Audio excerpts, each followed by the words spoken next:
Estamos de volta com o programa Ação Nacional. Hoje nós estamos falando da importância da boa comunicação. Aquela que a gente usa as palavras, aquela que a gente usa o silêncio, aquela que a gente usa o olhar, porque isso interfere muito na maneira como a gente se relaciona com as pessoas aí no nosso cotidiano e também na nossa vida profissional.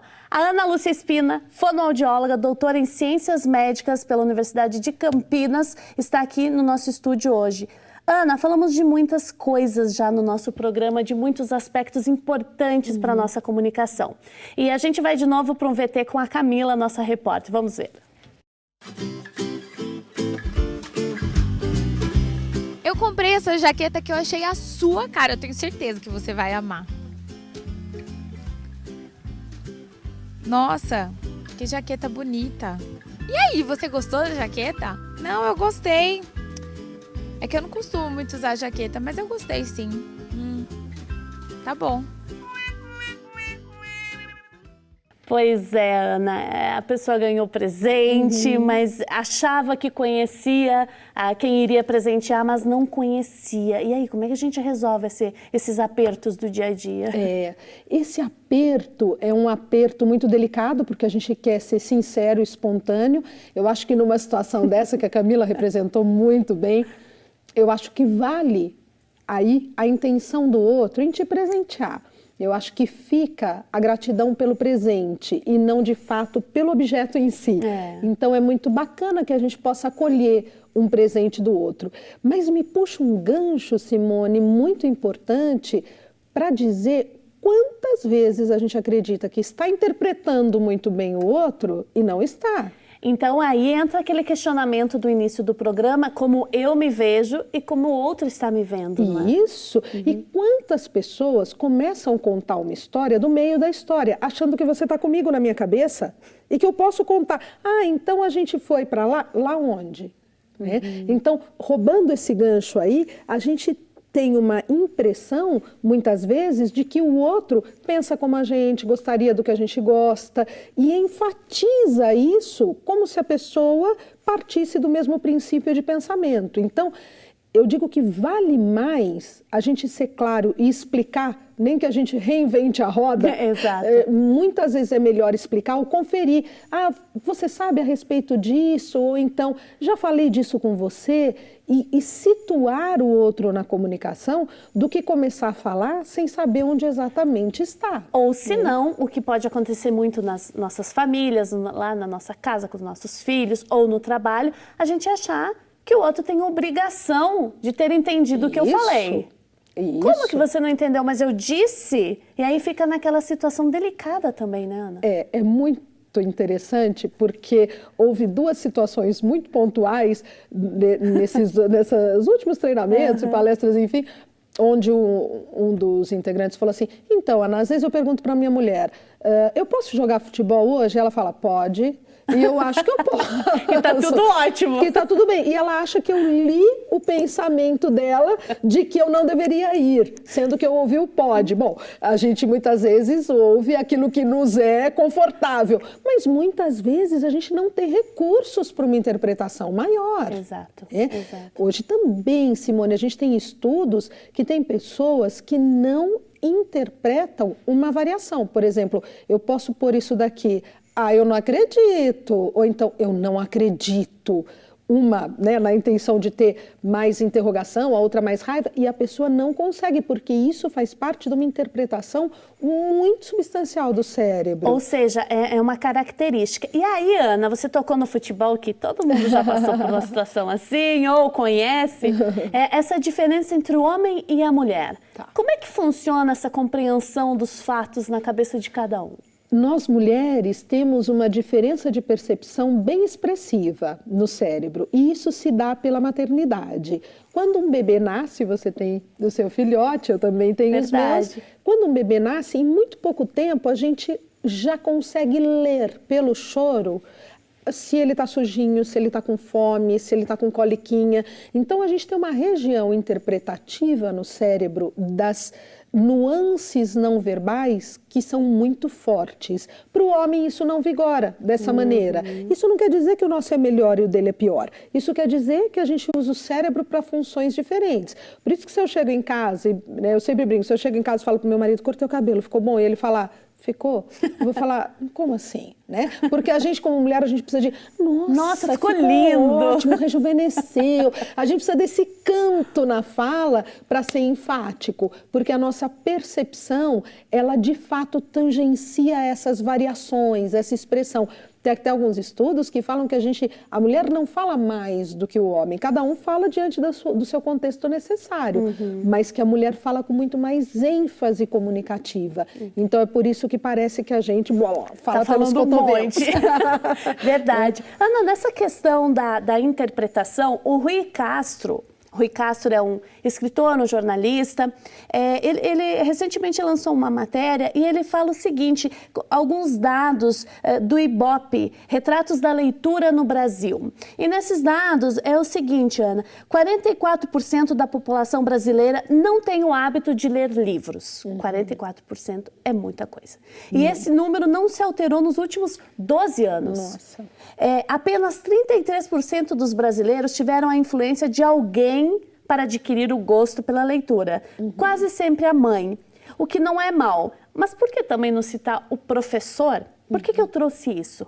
A gente está falando de comunicação, da boa comunicação, a gente está falando da importância de buscar formação também. Sim. Como é que a gente resolve esse problema da boa comunicação com uma falta de leitura assim? A gente precisa ter repertório.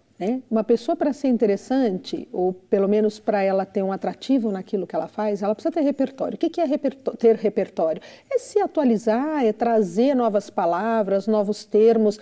A gente pode usar de uma linguagem coloquial, mais leve, mais solta, nos ambientes que pedem essa informalidade, mas em ambientes mais formais, naturalmente, a vida vai exigir um aprofundamento e é aí que a gente chama de repertório. Eu acredito muito hoje, e eu não tenho dúvida quando você disse, Simone, na importância da leitura para a gente ampliar nossa habilidade comunicativa, isso é fato, mas como é que a gente adquire isso? As pessoas, muitas vezes, elas querem, da noite para o dia, serem grandes leitores. E eu digo que isso não acontece, porque a gente tem que treinar o nosso cérebro para aprender. Então, começa lendo, se dispõe a ler uma página de um livro. Né? Porque é muito comum as pessoas quererem algum passe de mágica. Como é que eu fico um grande leitor? Na Luz, como é que eu falo bem de improviso?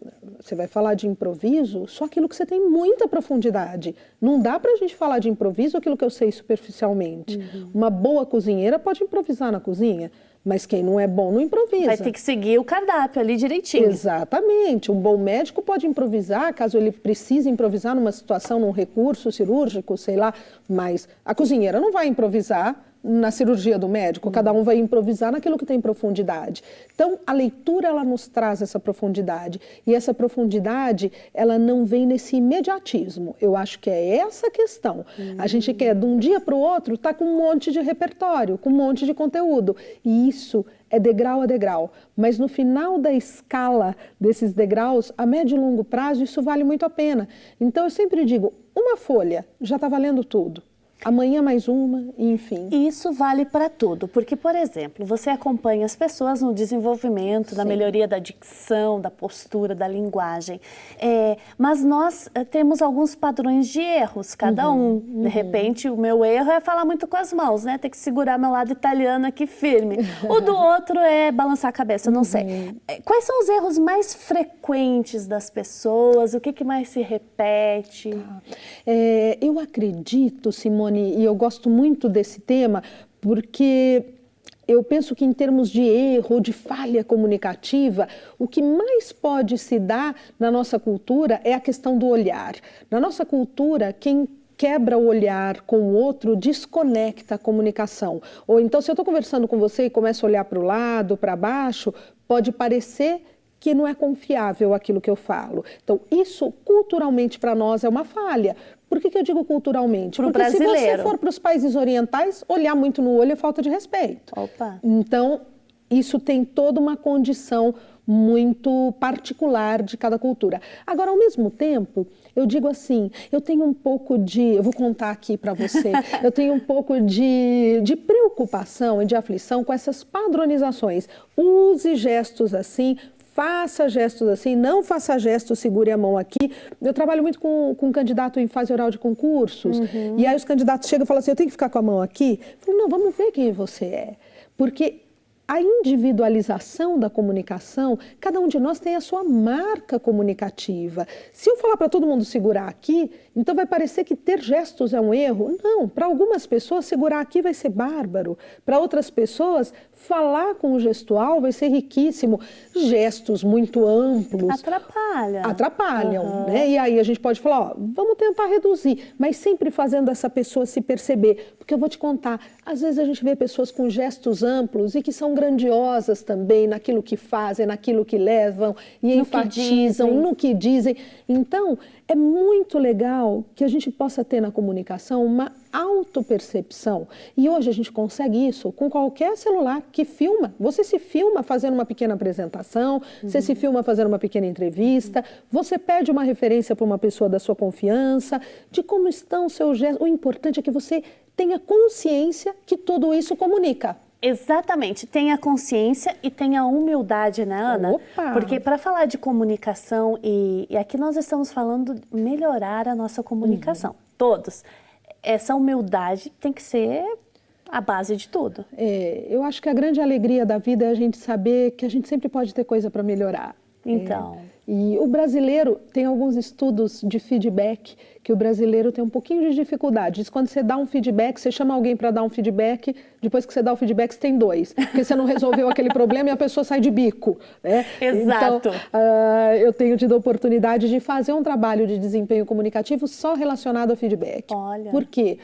As pessoas se sentem constrangidas de terem alguma coisa apontada, como se eu falasse, Simone, se a gente revisse isso aqui dessa forma, ao invés de você falar, puxa, a Ana veio me dar um toque de uma coisa que pode ser legal, é como se eu estivesse ferindo o seu brio por te falar que você não nasceu pronta para fazer isso. Que você precisa aprender. Então, nos países nórdicos, enfim, se alguém para te dar uma orientação, você fica muito grato a essa pessoa. No Brasil, culturalmente, isso ainda tem sido um pouquinho preocupante, mas a dica é que as pessoas não fazem. Simone, você fez isso errado, você. Mas, Simone, talvez aqui nesse protocolo, que a gente cuide mais do comportamento, do objeto final, do que rotular uma pessoa. Exato, no fundo é falar do problema da situação e não da pessoa. Isso. Olha, eu vou continuar o meu assunto com a Ana, que está maravilhoso, e daqui a pouquinho a gente está de volta.